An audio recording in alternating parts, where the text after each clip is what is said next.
एकदा अकबर आणि बिरबल यांच्यात बोलणे चालू होते. बोलता बोलता बिरबल म्हणून गेला, बादशहा, आपण जसे एकमेकांशी बोलतो तसेच आपले आत्मे एकमेकांशी बोलतात. हे ऐकून अकबर लगेच म्हणाला, असे बोलणे तुला शोभत नाही. एकतर हे सिद्ध कर, नाही तर शिक्षेला तयार हो. बिरबलाने आपले बोलणे सिद्ध करून दाखविण्याची तयारी केली. बिरबल व तर अकबर बादशहा त्याचा नोकर झाला होता. काही अंतर गेल्यावर त्यांना एक जंगल लागले. समोरच एक लाकूडतोड्या झाडे तोडत होता.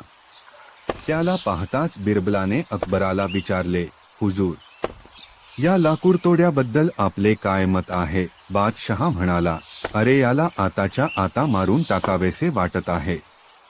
तुला दिसत नाही का तो फळा फुलांनी बहरलेले हिरवेगार झाड तोडत आहे ते? बिरबल लाकूडतोड्याला म्हणाला, भाऊ, तू हे हिरवेगार झाड का तोडत आहे?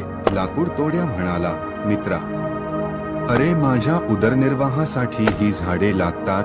राजधानीकडून आलेले दिसताय काय नवीन बातमी?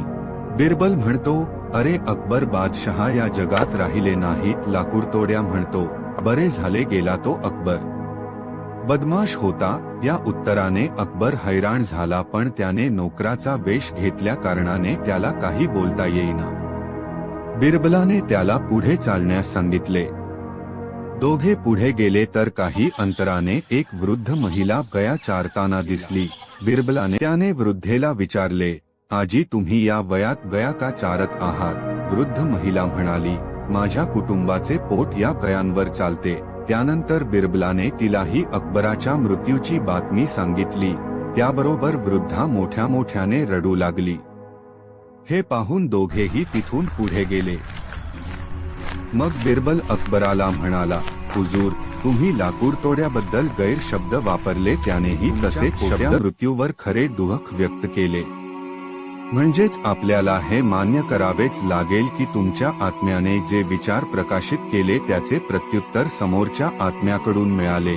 खर्य ना? अकबर हसला आणि बिरबलची पाठ थोपटली. मग दोघेही राजमहालाच्या दिशेने चालू लागले.